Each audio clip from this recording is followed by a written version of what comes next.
Wat voor die is het joer voor mij? En die naar de tak om staan. Ja, het is ook misschien wel wat dubbel, maar ik ben er wel blij om. Wanneer ja, die houdt gewoon een stukje rest. Ik ken me vol met taal deze bekaarten natuurlijk. Hè. Dus ik ga nog zelf wel werken doen, want ik zei wel eens in de mening maar wel 1200 jaar worden. Wij zitten hier 25 jaar, bij mijn broer nog te willen, maar toch, ja, nou is het gebeurd.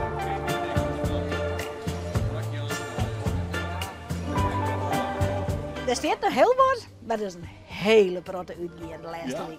Ja, nog een hele soort. Dat dan. Het ziet er ook niet uit.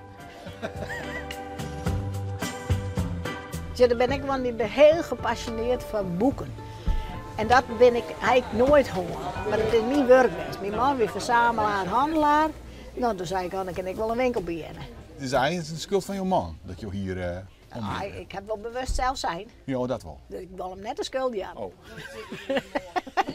dat ken nou nog even. Hij stikt nou net bij. Nee, dat weer, maar in het sturen, dan weet het.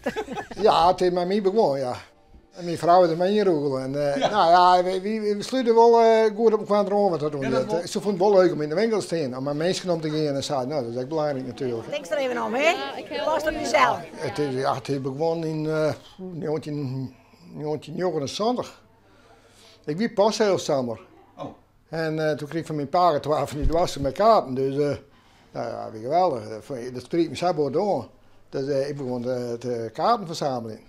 Maar het handelsbloed had ik altijd wel wat in me hoor, want als jonkjes zijn er wel een bakfiets en moest niet heel veel zien. Squallen, dat interesseerde me niks. Ik werk met 16 weken aan het werk.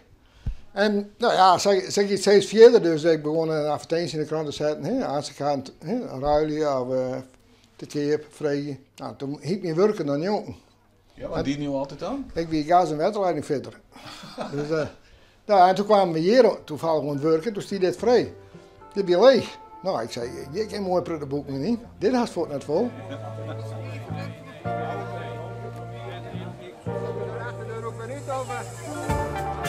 Ja, je leest een soort herinneringen. We vonden het net altijd leuk. Nee? Want ja, de winkel weer altijd open. Die woont net wel een keer met je zijt met hem op pad. En dat kon nooit, want de winkel weer open. Maar in het algemeen wie het heel mooi. Ja, want ja, hij met me altijd thuis in. Dus hij had altijd hier met theekleren. En we konden altijd een boek krijgen. Hè? We hoefden net naar de bibliotheek. Doe is net zoiets van ik wil het wel nemen? Nee. We hebben toch oren ambities. Ja. Hoe schande we het ook vinden, hè? Want ja, we gaan het wel missen. Nee, direct niet. Geen emoties? Denk het niet. Denk je het niet? Nee, denk het niet. Voor mij verhoort het net in zijn volle. Want ik werk in Brugge achter het scherm. Alleen als de vrouw en die winkel moest dan een keer naar de BMW of zo, dan moest ik de winkel nemen. Ja. Nou, die ik net altijd mijn plezier net, ja. Nee? Dat mij heel de tijd weer zijn.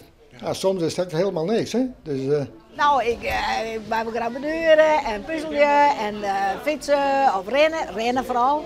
Maar ik bleef ook nog gewoon werk, want bij huis verzamelbare aanzekaarten nog. En daar bleef ik gewoon mee werken. Dus ik meid ze binnen horen naar wel. jongen, daar gaat hij! De laatste keer! Verschrikkelijk werkconcurrent mensen, vreselijk. Ja, dit is het. Ja. Dat, Komt de emotie nou wel een beetje? omdat er zoveel vrienden en familie en klanten staan, is er altijd een emotie. Toch wel. Ja. Die gaan geweldig hier gewoon en daar kun je bij waarom zijn. Dat is altijd goed. Die gaan ervoor.